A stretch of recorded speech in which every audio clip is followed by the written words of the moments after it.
Next, let's look at making mass changes to retail prices.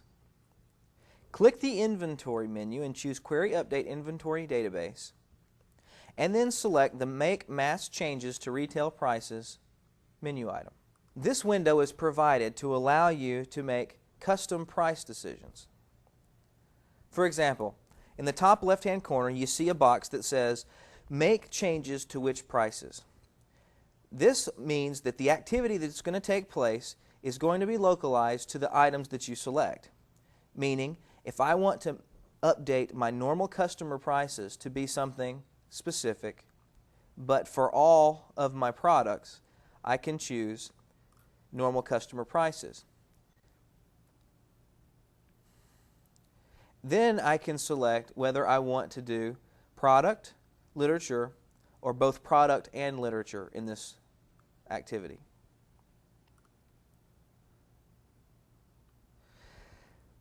Next, you need to let the program know what type of change do you wish to make. You have three options. I can do plus or minus % of suggested retail. I can do suggested retail plus or minus freight. And then lastly, I can use this window to set all of the prices for these specific items to 0. For this demonstration, I'm going to leave the top selection of plus or minus % of suggested retail. Next, you see the Change Options box. I can either increase or decrease my prices by that %. I'm going to choose to increase my price by 0.25%. So let's look at the selections we've made. We plan to update our normal customer prices. We're going to increase them by 25% of suggested retail. I'm going to click Apply. It will give me a box that says changes were made successfully, and I'll click OK.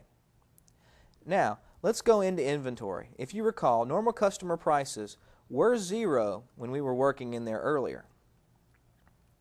Now you'll notice that for this stock number, my normal customer price is now $14.04, which should be suggested retail plus 0.25%. Now I'm going to click over to my Make Mass Changes box again, and I'm going to select a different choice. Let's update normal customer prices again.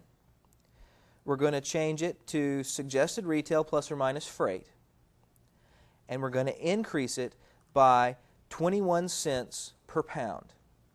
So what should happen here is my normal customer price will be increased to suggested retail plus freight at 21 cents per pound. So 21 cents times 2. We'll click Apply. Changes were made successfully. Now you'll notice that my normal customer price is no longer $14.02, but is $14.42, which should be my suggested retail plus 21 cents per pound at 2 pounds. So 21 times 2 is 42, $14.42.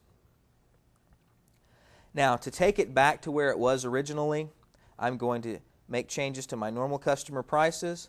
I'm going to set those prices to 0 and click Apply. My changes were made successfully. When I go back to the item, you'll notice normal customer price is 0 again. These changes are not only made to the one stock number, but to every stock number in my list that meets the product type. If I had chosen only literature, all of my product stock numbers would not have been affected.